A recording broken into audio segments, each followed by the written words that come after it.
You're listening to WCOM LP 103.5 FM Carborough and Chapel Hill. It's a Tuesday, it's 5 o'clock, and that only means one thing. It's time for another round of Snarky Faith with your host, Stuart Deloney. This is a space where we irreverently wrestle through life, culture, and spirituality, all with our heads in the clouds, our tongues in our cheeks, our hearts in our sleeves, and our feet on the ground. At Snarky Faith, the questions or even the answers are never the point. It's all about the conversation. So here's your host, Stuart Deloney. Well, good afternoon and welcome to another round of Snarky Faith. I'm your host, Stuart Deloney, and Snarky Faith is radio for the spiritually disenfranchised. If you've had enough of the insanity in Christianity, you've come to the right place. Here at Snarky Faith, we're all about finding a sane faith grounded in reality and working to make the world a better place in tangible ways. We're here to call out religious BS, look for better ways forward, and help you realize that you're not crazy. This religious stuff is completely messed up. And if you can handle your conversations about faith with copious amounts of sarcasm and also a bit of this, then welcome home. We're glad you're here. On today's show, we're going to be sitting down and talking with someone who's actually outside the faith. But to put it more specifically, someone who was chewed up and spit out from the faith. And I think these kind of conversations are always very important because I think it is wonderful for us to hear different perspectives, to engage with them, dialogue with them, and see that there is light at the end of the tunnel.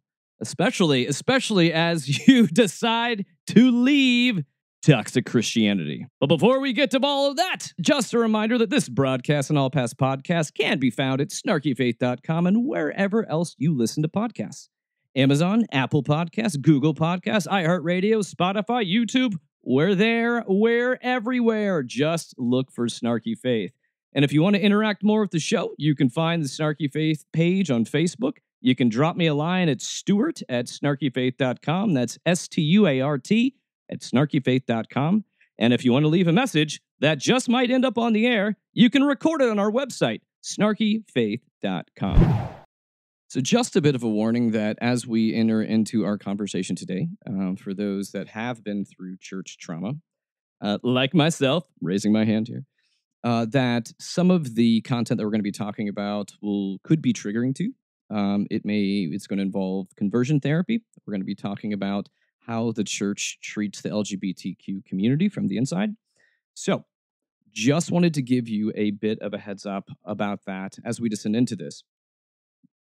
Because I feel that conversations like these are very important for us to have. And with our guest today, he was gracious enough to be able to kind of come to the table with an open heart to be able to discuss all that he's been through.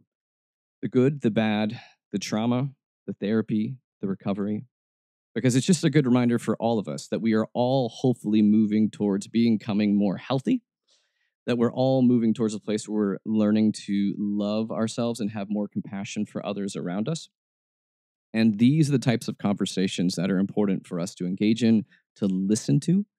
So that's really what I want you to do this hour, because I know we have some people that are regulars on the show, but we may have some others that are tuning in, and I would just ask that from you for this hour, that you just come in, listen, be open, because I think you're going to hear parts of your story in this story.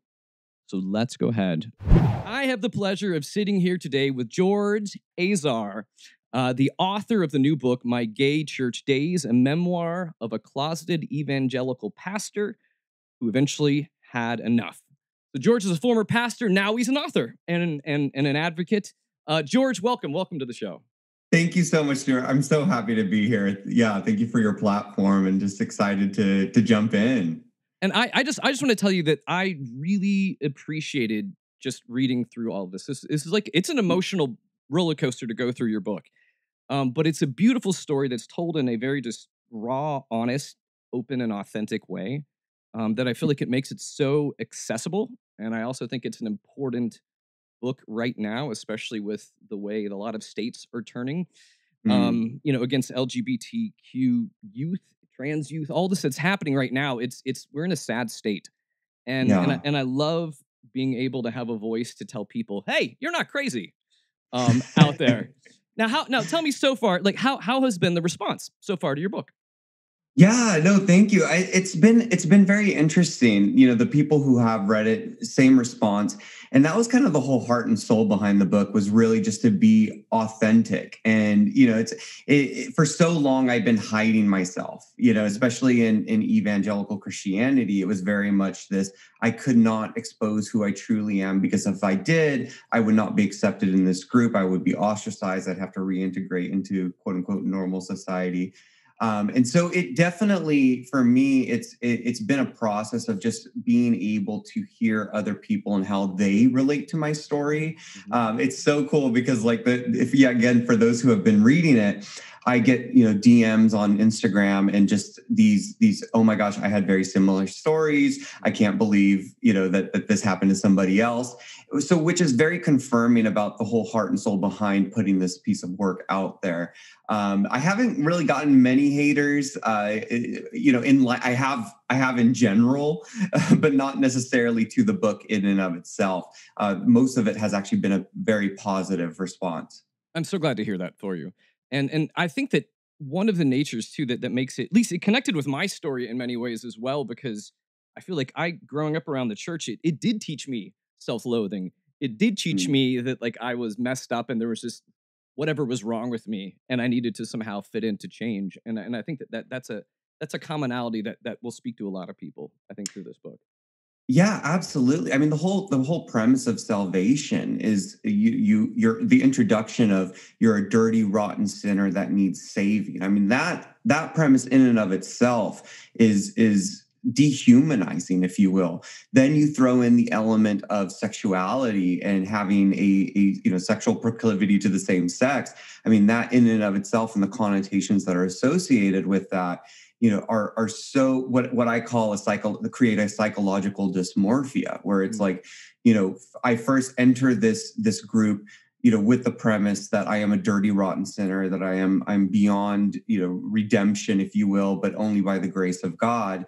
But then you have this other element of struggling with your sexuality and being told that it's an abomination, that you are destined for destruction unless this intervention by a quote unquote all loving God.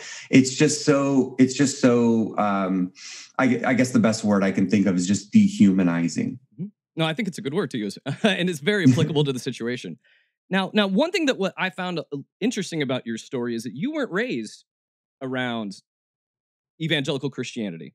So tell us a little bit about like your childhood and kind of what led you in that direction. Yeah, no. So I'm, born to very traditional Middle Eastern parents. My mom was born and raised in the Middle East. Was born and raised in Lebanon. Came to the States in her 30s. Met my father. Ended up getting married. My dad is also Lebanese, but born in the States. And so him looking for a suitor, if you will, was definitely based off of his cultural upbringing and all of that. So a lot of those practices that both my mom and my dad had, in their upbringing was brought into how they raised me and my siblings. And so I was already introduced to formalities of religion. My mom was Roman Catholic, raised by nuns. And I saw, just kind of, how she interpreted life based off of her worldview and upbringing. It contradicted my view of American culture, being born and raised here in the States. And so I started to form a bond more towards my grandma, who was an Episcopalian, went to the Episcopalian church, in love with Jesus. Like she had crucifixes and, pictures and holy water everywhere, scattered throughout her entire house. But there was never this judgmental, God. So my introduction to religion was very formal, if you will. Went to went to Sunday school and all of that. And actually, what ended up happening was, when I started to have these homosexual feelings, my brother is also gay. He is older than me. He came out at a younger age, and I saw, at least my perception of the division that admission was, between my parents, frightened me. And so I knew I had homosexual feelings. And so for me to be able to stick with my parents, and specifically my dad. I had more of an emotional connection with my dad. He was a very emotionally inept, person in general, still is, but, one of the most kindest, most beautiful hearts I know. But the two things that he found most interesting were sports and politics. So I had no interest in sports. So I started getting into politics and, ended up consuming republicanism, all of that. But I still had this homosexuality, and politics in and of itself didn't find a cure for it, even though they lambasted the homosexual community. Mm-hmm. So long story short, met a girl at, I was in a freshman in high school, and wildly tortured. Just, it was so ridiculous just how brutally my peers treated me, especially in light of my brother being gay. But yeah, I was introduced to evangelical Christianity through a coworker who then took me to church. They had a cure for homosexuality, and the rest is history. Yes. Yeah, I know. So you were raised, especially during like the 90s, during the Pray the Gay Away years kind of a thing.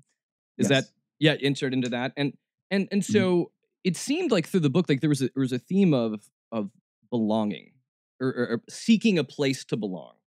And I know a lot of it was eventually you trying to seek to belong in your own skin.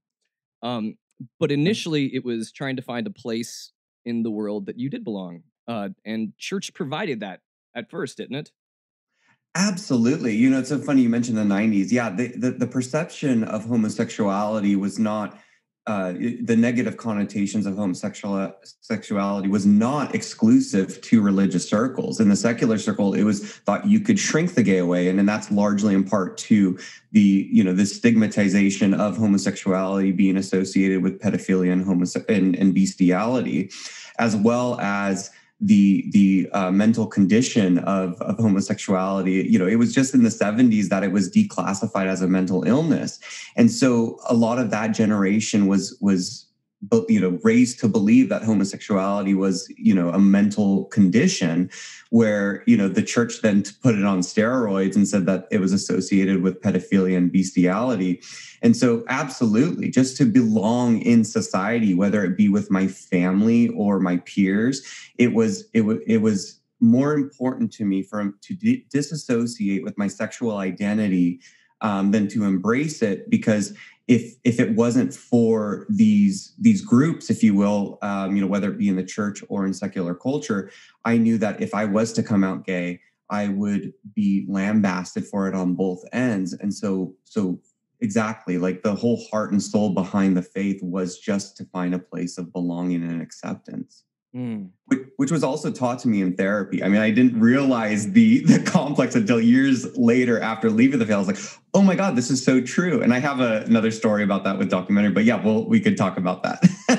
It's wonderful. No, it's great. And did it can in your mind too, when you begin to enter into this world, because you enter into it as a high schooler, then you go on to study at Bible college or several Bible colleges.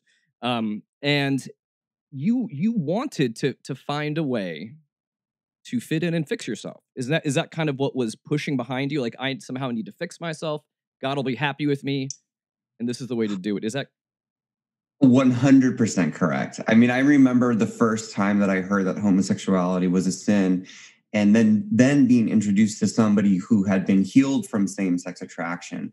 And this was, I was in high school. I was attending the college group, and this girl came up and gave a speech about, how she, used to be a lesbian, and now she has a husband, and how she's serving the Lord, and da da da. And it gave me extra momentum to be able to see my sexuality as nothing but an assault on my God that was curable, that I could have these, quote unquote, two natures. It's a very, common word. It's like the old nature is dead, the new one in Christ is, so, and then just the different analogies and metaphors that were given in church culture about, about these two natures. So it really then solidified for me that my sexuality was not what my true identity was, that it was actually a result of my sinful nature, my old nature. And so that in and of itself, then with that understanding, and it ended up creating this codependency upon my church family, because what I realized was that if I, was looking at gay porn, or I was, thinking about a man lustfully, or all of that, it was my other nature that was doing that. And so if I was entertaining those things, I was not investing in my new nature, which was associated with community and belonging and acceptance, where this old nature was associated with destruction and isolation and complete abomination. And so, yeah, if anything, like this desire to belong to a specific community was what drove so much of my self-hatred complex, to the point where, I was 15 years old when I was told that homosexuality was associated with pedophilia. And I had somebody actually, and bestiality, and I had somebody in the youth group, one of my friends, open up to me about his struggle with bestiality. And for me, it was just so like dumbfounded. I was like, how, like, I have no desire whatsoever. How is my quote unquote sexual sin associated with this sexual sin? But it just still propagated this fear of like, well, hey, if I ever accept my homosexuality, then I have to also accept that I potentially am a pedophile or someone who is attracted to animals. And so it's just so absolute. And that's actually, I think, the biggest issue that I've really wanted to hone in on, is that this stigmatization of homosexuality, it is very alive and well in the evangelical spaces today, about homosexuality being this, a perversion, if you will. And so, if anything, having been on that side before and now out of it, like, my biggest goal, at least as of recent, is really to attack this stigmatization of it being associated with these other things that are potentially considered mental illnesses. And it's interesting for a lot of, you mentioned mental illnesses, but it's amazing that there's so many authors out there that are speaking from places, uh, speaking out of their depths with certainty, about Mhm. situations of psychology and therapy and things of that nature. I even remember, like, it made me think of, I remember reading a book. This is back in my evangelical days, like when my son was born, so it's like 20 years ago. And I remember like we'd gotten a book from, I think it was James Dobson, and it scared the hell out of us. It was like, I was afraid to change his diaper because they make it seem like, oh, if you touch them here or did this, Right. it'll make him gay. It Right. was all this idea that somehow if you did this, somehow Right. it's going to unlock all of this other stuff. And it's such a culture of fear, Yes.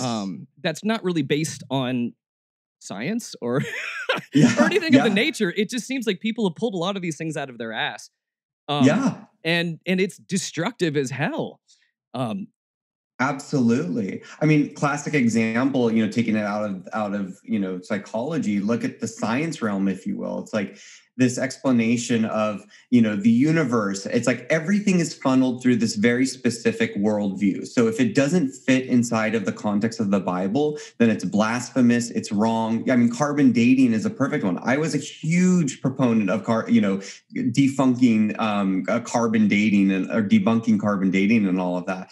And it's just so funny because it's exactly like, so anything and everything that is put out there, through social studies or anything is funneled through this very narrow lens of the Bible. So they pick and choose what they want to believe in. The associations of homosexuality. I mean, I went through conversion therapy, and mhm. I remember them saying that that was a result of either me being molested as a child and my brain protected me, or it was because of an over domineering mother or a passive or absent father.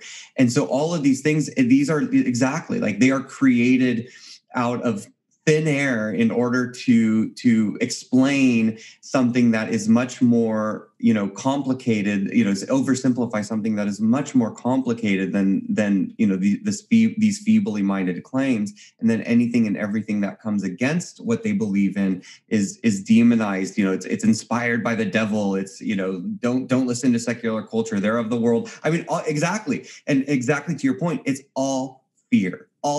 Yeah. No love. No, you're right about that. And like even like a lot of your experiences just being on like toxic church staffs.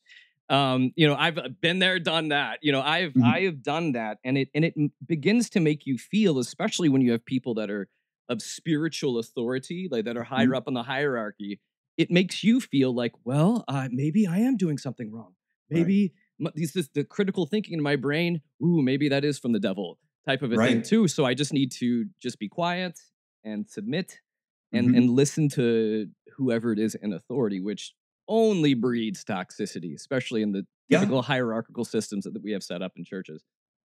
Absolutely. I mean, you look at the use of the Bible for slavery, for subjecting women to lesser statuses, like all of this. It's just so interesting that, as our species has evolved, it's a lesser evolution of the evangelical or the Christians in general.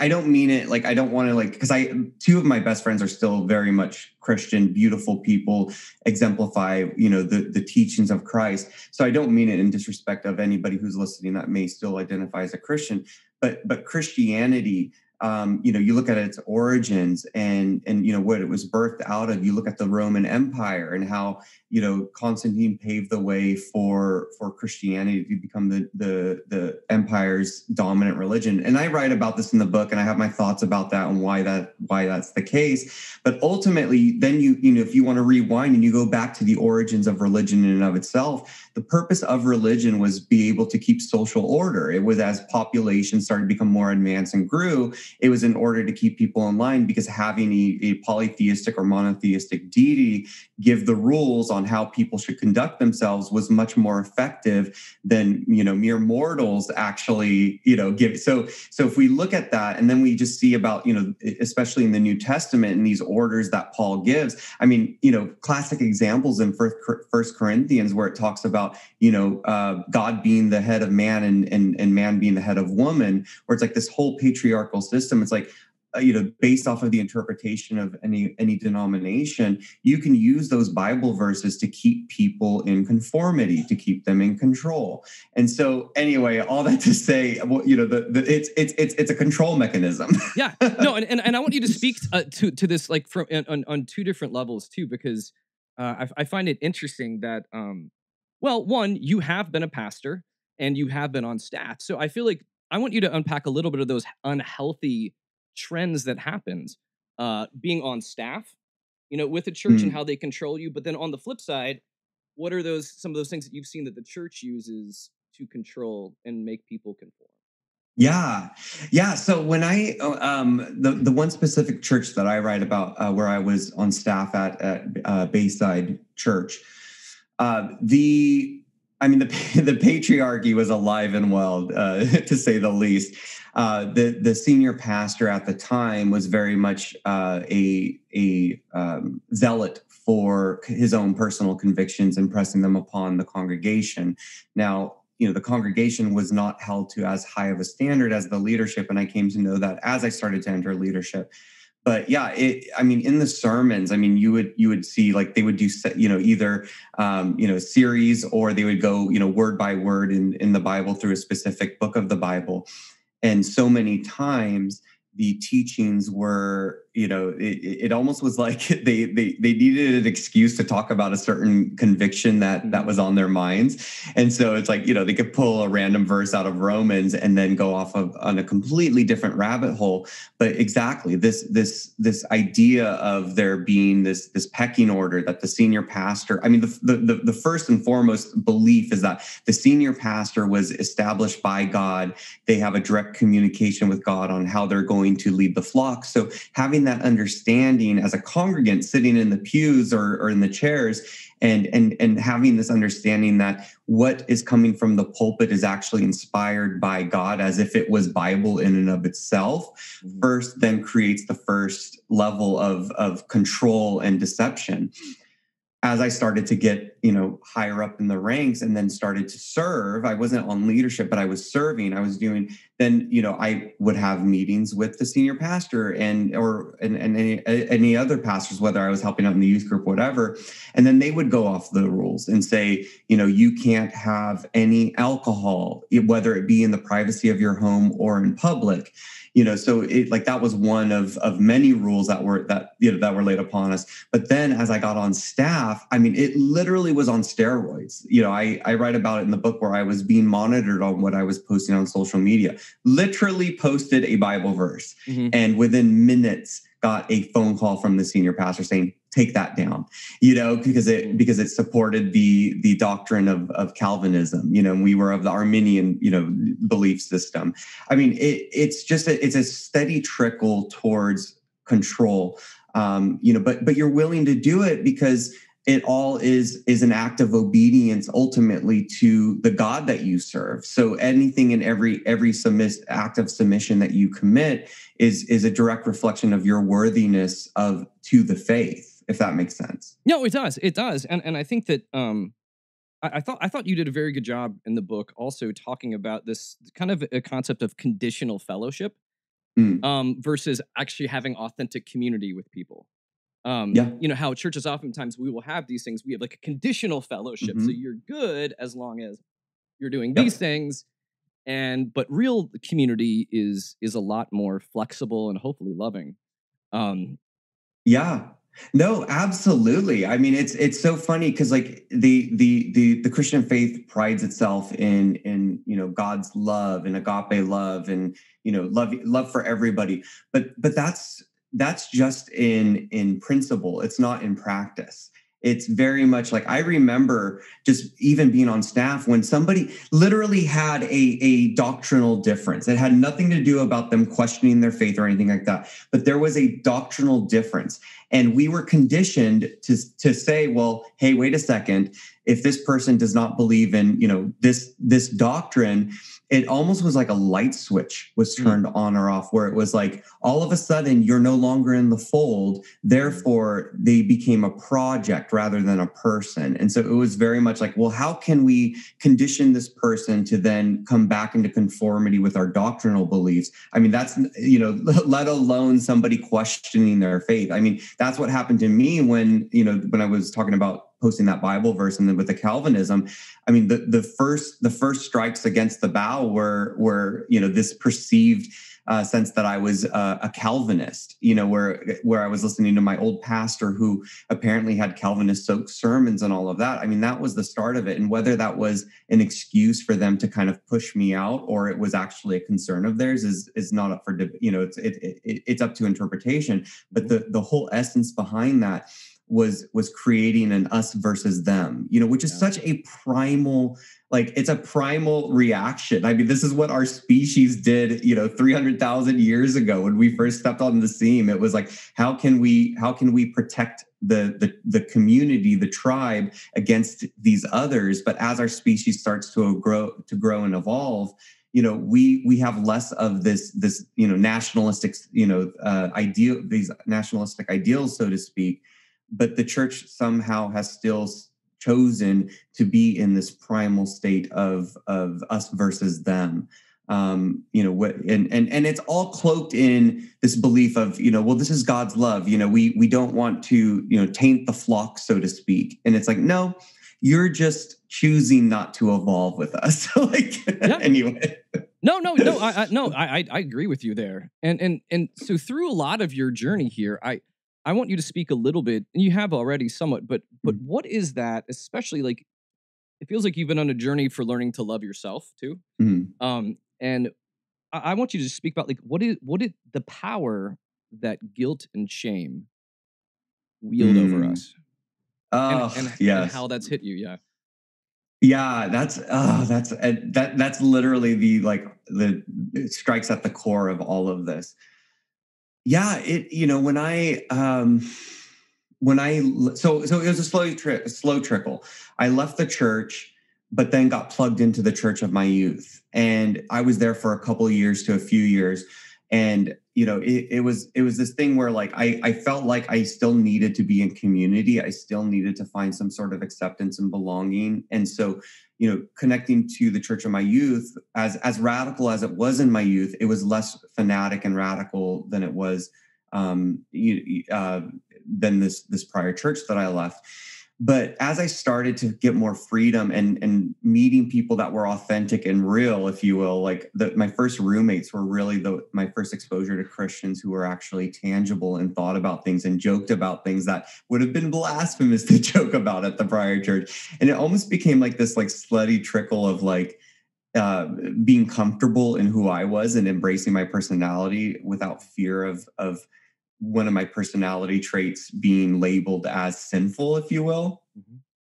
And then I started to and that kind of gave me the freedom to explore the thoughts about homosexuality in the Bible. I mean, so I enrolled in Liberty University. I did this paper on women in the church and whether they can be deacons. And I gave I literally have enough Bible college classes to have a master's, possibly a PhD. Like, I know the Bible very well still to this day, as much as I've tried to purge my brain from that stuff. But, and so I gave this argument that no, women can be deacons in the church. I got a failing grade on that paper because it didn't align with the doctrinal statements of Liberty University. And they gave me similar Bible verses and doctrinal beliefs and all that. And that was kind of the light switch for me, where I was like, this is all BS. It's based off of the interpretation of somebody else. So that kind of gave me the freedom to then explore homosexuality. And so anyway, fast forward to leaving the faith altogether, moving to Los Angeles, being free to be myself. These antiquated belief systems, although I no longer identified with them, still propagated the beliefs that I had about myself. That's actually, it wasn't, I left the faith altogether in 2014, 2015. It wasn't until November of 2020 that I started to realize that my desire to belong to a specific group, the ramifications of that were still ingrained in my psyche in the way that I saw myself. So, I still thought of myself as a dirty, rotten sinner, even though I did not identify in any way, shape, or form with the doctrine of salvation in the Christian faith. But because all of this conditioning had taken, quite a bit of time to seep itself, it still was ingrained in my psyche in the way that I viewed myself. So it wasn't until I started doing therapy and energy work and all these different things to be able to see things from a different perspective and actually experience them for myself, that it was like this, the grip of control started to lessen as I started to come into myself and be more confident in myself, if that makes sense. No, it does. It does. So since then, after you've left and moved on, what has been part of, or what have been things that have helped you in your journey towards loving yourself, embracing who you are? Yeah, honestly, it's, first and foremost, it's community. It's finding like-minded people that accept me for who I am versus, who they want me to be. That has been revolutionary. When I first, started coming out, I started to join all these different LGBTQ groups and, met some really good people there, but I met one of my best friends there. And so it's being able to rebuild your own tribe, as scary as it is. It was instrumental in me being able to see a different perspective and embrace myself. And then also just reading literature that I had forsaken. I mean, I remember, again, I've always been a fascinated with the sciences, especially astronomy, and everything was always put in the context of, God creating everything and looking up at the stars and knowing that, how crazy deep the heavens are. So, this is God's creation. Being able to disassociate from that and embracing the unknown. I think that's what it is, because the fear of the unknown is ultimately what keeps people in control. The more that I let go of that fear of the afterlife and of the unknown, the more I became more comfortable in all of that. And so I ended up diving into documentaries. There's actually one documentary specifically, it was on the flat earthers, and it's on Netflix. And, I highly, highly recommend it. But I was watching it with one of my friends and we were laughing our asses off. I mean, 45 minutes into it, I mean, I was just like, how can people think this way? All that, not taking into consideration that I also was in a system of control that thought a certain way. And then 45 minutes into it, the moderator of this astronomy group, they were at a bar and he's like, what about those flat earthers? And everybody started laughing and, we were laughing too. But then he started to go into the psychology of it all. And he was saying how these people were devoted to this belief system because, presenting them with facts actually pushed them deeper into it, because the underlying issue was not that their belief system was defunct, it was their loss of community. And that's when a light switch went on for me. And I was like, oh my God, this is what it was. Because there were so many times that I questioned my faith where I was like, how can, the Noah's story be true? How can Adam and Eve, like all these things, like I had all these doubts. But what ultimately kept me devoted to this group was this sense of belonging and accepting. And so this moderator was talking about that. And then the rest of the documentary was devoted to like the psychology behind all of that and systems of control and cults and all of that, where it's like the fear of reintegrating into secular society is more profound than the fear of staying in a belief system that you no longer identify with. And so that for me became revolutionary in my thinking. And it was kind of like this, oh, that was me. That was totally me. Like I had so many doubts about my faith and my belief system, but yet the fear of reintegrating into secular society was more powerful than the fear of living a lie. Mm, mm. Now, I know for me, going through therapy and having many conversations with other people, and growing up, like for me, I think, yeah, the church taught me how to hate myself and how to look at myself as being terrible. One of the things that took me a lot of work to do was beginning to be able to look back at myself in retrospect and have grace and kindness towards that younger person in my brain. So what if you had advice that you wanted to give your younger self, back in there, maybe it was the younger self that's just being bullied on the bus or after school like you had, or maybe it was your younger self that's trying to seek church to find belonging. I don't know. Is there anything that you, after doing this, because you've done a great job of really just wrapping together a lot rawly of your life. But now you looking back, what would be something that you wished your younger self knew, or that you wish you could tell your younger self? Oh, I love that. Yeah, it's funny because I was introduced to that concept in therapy as well, where it's like, little George, little Stuart, not having the tools back then that we have now. It's one of those things that like we were left defenseless in a world that required us to have quite a bit of armor and ammunition against the people's own insecurities. I think what I would have most loved to do is just like look at little George and just be like, look, like you don't need to find acceptance and belonging in anyone else until you find it in yourself, and being able to, and part of that is accepting your sexuality, like a huge part. I mean, that was the whole motivation behind me, hiding for so long, was my sexuality, and just being like, look, secular, religious, they have this wrong. As society starts to evolve and grow, eventually this will be accepted and reimagined, if you will. So yeah, I think being able to step back in and just giving him a hug and letting him know that he is loved and beautiful and cherished just the way that he is, that he doesn't need to hide anything about himself, that he is beautifully and wonderfully made, without the conditions of Christianity. I think that would be the biggest thing. I mean, there were so many insecurities that I felt growing up, to the point where, I destroyed friendships because my alliance with those people were more, it was more detrimental to my survival to stay in allegiance with them than it was, to be strong and fight back. So yeah, I think with the tools that I have now, being able to implement those and just first and foremost, just saying you don't need acceptance from others until you have acceptance of yourself. And can you speak a little to this? Because I know you mentioned in the book about going to Liberty and being involved with conversion therapy.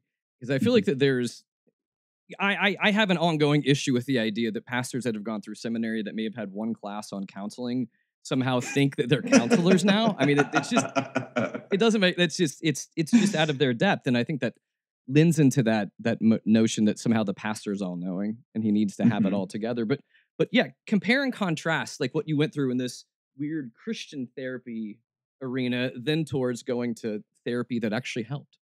Yeah. Oh my gosh, I love that. Yeah, it's so funny because so I did Liberty Online, and I was there I did biblical studies for a year, and it was just so funny, like just seeing like the contrast between the Bible college that I was at previously to this one, and just like anything and everything was interpreted through the lens of their doctrinal belief systems. And then I, after that failing grade, I ended up switching to accounting. I mean, honestly, like across the board, having jumped from two, and in case, like, just for liability purposes, my experience is that Liberty University's education was absolute garbage, whether it was secular studies or it was religious studies. And because I say that most of my learning was done on YouTube because I was like, anyway, I don't know where I was going with that, but yeah, as far as the, with conversion therapy and everything, I mean, it's just baffling to me that like, so I was introduced to conversion therapy through Exodus Ministries. It's the organization of on topic of, in Pray Away, which I have not yet watched, in full transparency. It's too triggering for me. I know a lot of those people, and I'm just like, I'm just not ready to face those demons yet, which is also an element of healing and therapy. But yeah, so, I was introduced to conversion therapy. There was this supposed therapist from New York who gave a lecture. I wanted to do teletherapy with him. Found out that his fee was absolutely ridiculous, and so I found a conversion therapist specialist. He was a Christian in the area that I lived in, and he was a cis white male, gender, straight, all of that, like no experience whatsoever with homosexuality other than whatever conferences and courses he did on conversion therapy. But needless to say, it was a very, very weird season. He was a licensed psychologist, and yet I felt like it was just it was just stupid, So I did that. I forgot how long I did it for. I think I did it for about a year, and then ended up kind of doing my own healing or whatever. And then I came into introduction with another therapist after leaving the church, but still in the faith. And she was sweet. I mean, she was kind-hearted, but, still under the pretense that I could, pray the gay away and heal from homosexuality and all that. So yeah, my idea of therapy was dismal at best. Like when I moved to Los Angeles and was looking for a therapist, like I tried to stick with like, celebrity therapists and cognitive behavioral therapy, but their fees were also too much. So I finally, it took me a while to finally lose grip of my connotation of therapy because of my experience in Christianity and it being dismal, just dumb. But yeah, it's kind of like, I'm a profession as well. I'm a professional as well. So I understand this concept that, if anybody's looking for therapy and you've had a bad experience, it's not that therapy in and of itself is bad. It's just finding a practitioner who fits what your needs are and what your desires are. So when I got introduced to, her name is Dr. Rachel in the book. Sorry, I almost gave her a real name. It wasn't until I was introduced to her that my perception of therapy evolved and changed. And it was very much like, oh, actually, no, there is something known as good therapy and good advice. And, and it really is, it's finding somebody who's able to relate with you, who's able to sit there and listen and understand where you're coming from, not judging you or having these preconceived notions about you, putting you in a box. That's what Dr. Rachel did for me. It was very much like the first time, like I was going through this like really gnarly breakup, it was the first guy that I really felt intense love feelings for, and I thought was the one. And it just ended as quickly as it started, it ended. And I was sitting in her office and I was looking at my phone trying to think about, he was talking about his needs and da-da-da.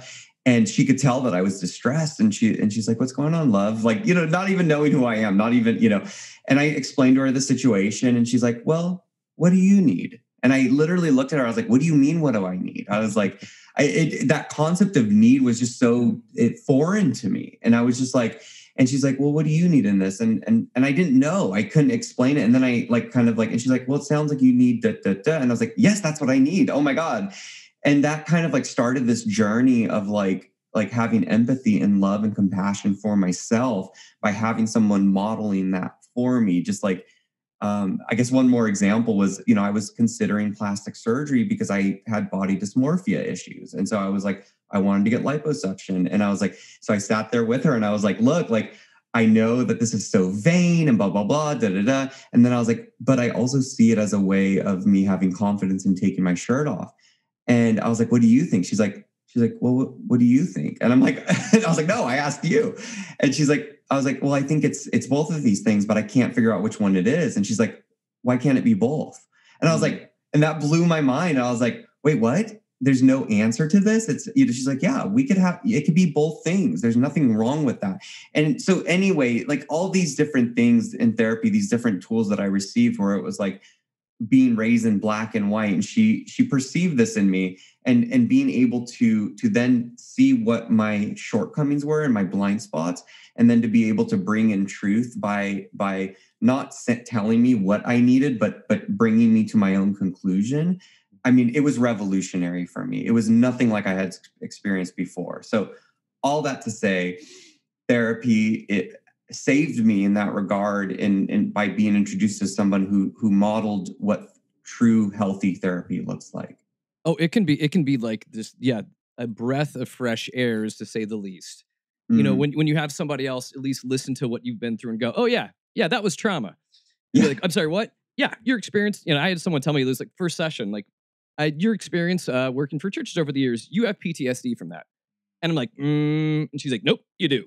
And so being able to go, oh, it can be absolutely life-giving and revolutionary with the right tools. Yeah. And absolutely. And one of the things I wanted to ask too is about a lot of the theme, in not the theme, but you have like a thread going through the book about you and your family. And about how in many ways you being part of the evangelical world distanced you from them. Yeah. And so talk about how, like, I want, just a little bit, but you don't have to go too much or too far or as much as you want. But, you know, how have you mended things? Because it did seem like there was more of a mending and a loving and a healing part of that too, towards the end of the book. Yeah. I mean, specifically with my siblings, it's so funny. My sister and I have always been like two peas in a pod. I absolutely, literally my most favorite person on earth. Like, I absolutely love her. Like, where she saw the pendulum swing so many times, her love was so unconditional. Like, you want to talk about like unconditional love? Like, she constantly was there for me, like helping me, avoid a DUI. And then all of a sudden, to, suffering through dinner with me as I'm preaching the gospel to her. Her love was always a constant in my life. And it was so funny, like when I left the church, the church of control, not necessarily the faith, I became more open. Her and I had a night on the pier in Santa Barbara. We had a bottle of wine. It was like my first taste of wine since being in this form of control. And we, got a nice little buzz on and stuff. And, we call it like we will never forget that night. We were just so raw and honest with each other about, what we had been through, all that. Then about a couple of weeks later, her and I got into the car together after studying. And she's like, before I could put the keys in the ignition, she's like, I need to tell you something. And I'm like, what? She's like, we hated you, talking about my brother and me. We hated you when you were in the church. You were such a judgmental asshole, all that. And she's like, but all that to say, she's like, I've noticed a difference. And it was like, for me, it was just such a beautiful moment of realizing like, yeah, like I isolated myself. I remember Bible verses of, Jesus coming to divide family members, brothers against sister, blah, blah, all that stuff. Like, that was used constantly in the church for why people were feeling ostracized from their parental units, which is then another form of control and manipulation. But so there was that. And then there was my brother. My brother is just, he came out earlier. We hated each other just from the get-go. Like, I can't remember any moment where we actually felt love for each other. But when it wasn't until the 2016 election, and this kind of ropes in my dad as well. It wasn't until the 2016 election that I started to realize, so I came out around 2014, 2015. He saw my coming out and how much easier it was. And I think that there was a bit of frustration there, if you will, but also me not recognizing just the groundwork that he had set for me to make it easier. But yeah, so we ended up having this huge blow up around my first boyfriend and all of that. And I said, I never want to speak to you again. You've always just hurt me, blah, blah, blah, triggered me. That we just always triggered each other. But it wasn't until the 2016 election that I realized that, like, oh my gosh, like my greatest asset in this family unit is my relationship with my brother, because one, we have seen everything growing up, like obviously different perspectives, but we were raised in the same unit. But we also have so much more in common that I'm willing to accept at this point, or have even come to acknowledge. And so anyway, so we ended up having this, brothers for the first time moment in Spain for my 30th birthday, December of 2016. And that's where we just hashed it out. And then I recognized that I realized, I was like, you were revolutionary in our family for breaking the mold. And so until I realized that, how he was, really like a patriarch, if you will, in the family, like, and especially in this new generation of acceptance and belonging. I mean, there were people in our family that we suspected were gay, but never were out about it. But he was the first person in our family that we know of that actually embraced their homosexuality and was willing to be able to be, demonized for it, for what, whatever that meant in the family unit. And then he recognized too in me that I was different, that I changed, that I was no longer this judgmental asshole. So yeah, it's so beautiful. I mean, they are two of the closest people in my life today, and I wouldn't trade it in for anything. It's so cool to see like everything come back. Yeah. No, I love it. I love how you begin as adversaries in many ways too, and then you end up where you're at now. Portion of this book, what I've read too, that you're donating a portion of the proceeds of this book to the Trevor Project. I want to speak more into that. Yeah, absolutely. So it's kind of my way. I say consider it a tithe. It's my way of giving back to my community. I mean, so I was introduced to the Trevor Project in 2016, shortly after coming out and embracing the LGBTQ community and myself.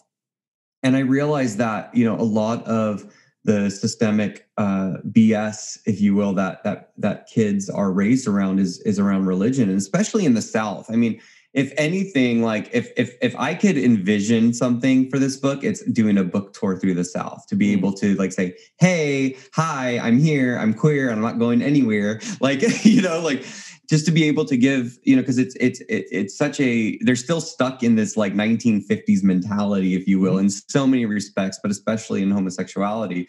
But yeah, so as I started to learn more about the Trevor Project and the work that they're doing, and really being the buffer between kids who are demonized and villainized on campus or at home, from completely submerging themselves into darkness and committing suicide.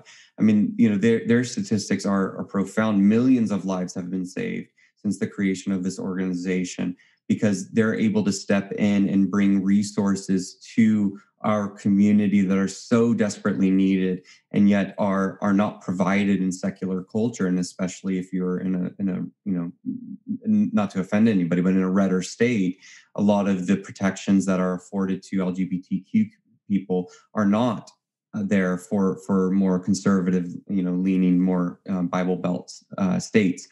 And so, yeah, so this organization, I've kind of fluctuated between the percentages that I give. My goal is to give at least 25% of the profit from this book.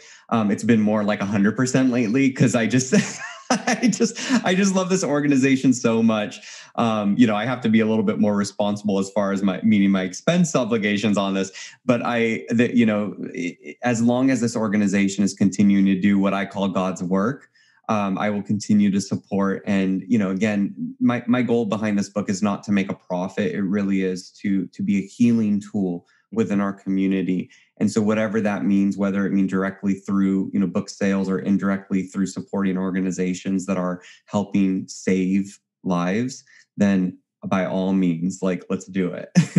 No, I love that. I love that you're doing this. Now, George, if people want to find you, if people online want to find you, talk to you, what are the social media channels, etc.? How do they find you best?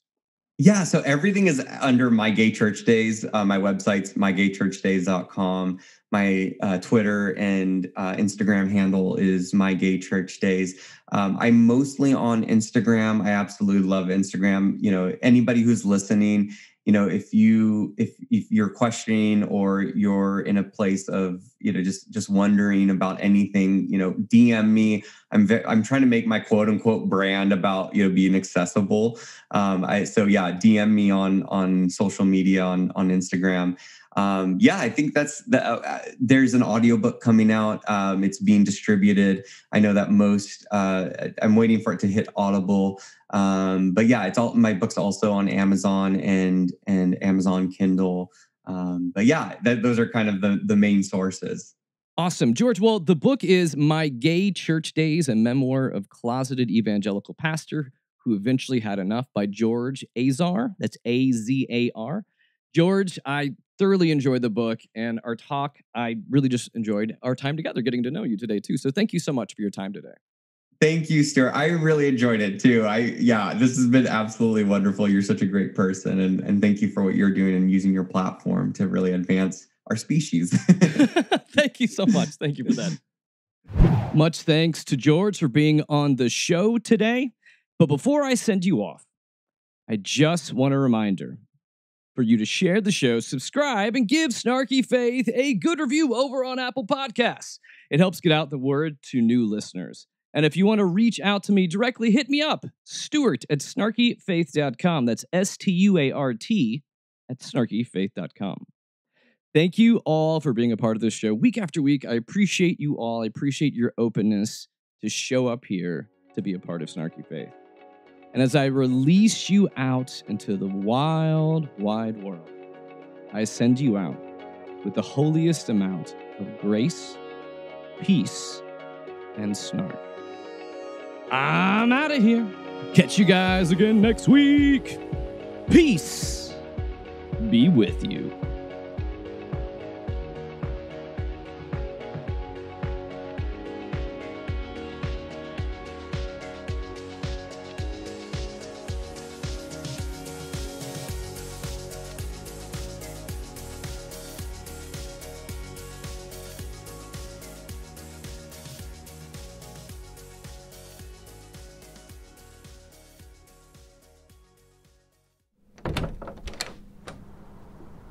Wait, what are you doing here?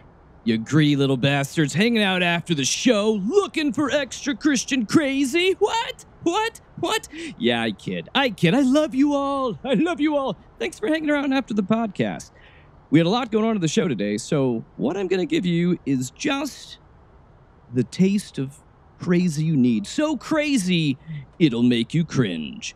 That's right, we've got pastor and prophet Robin Bullock sharing his deep thoughts on how did Noah build that ark.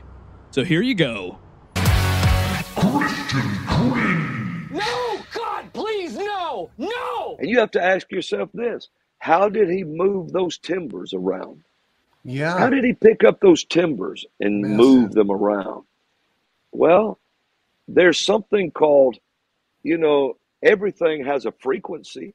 Yeah. This AirPod case has a frequency. If you could, because it's made of matter, Right. if you could match the frequency of this AirPod case and you knew what it was and you could match it, you could pick it up off the ground without touching it, just through sound. It had to be moved with sound. Well, that's brilliance of mind that we don't possess right now. We see, all the technology just actually showed how dumb man has become in comparison to how smart Noah and Adam and all of them were. How dumb we've become? Oh, Robin, you've just so beautifully shown us how dumb you are. That's all for this week, folks. Now, seriously, it's time to go. Get off my back porch. Come on. Seriously. There'll be more next week. All right. Good night.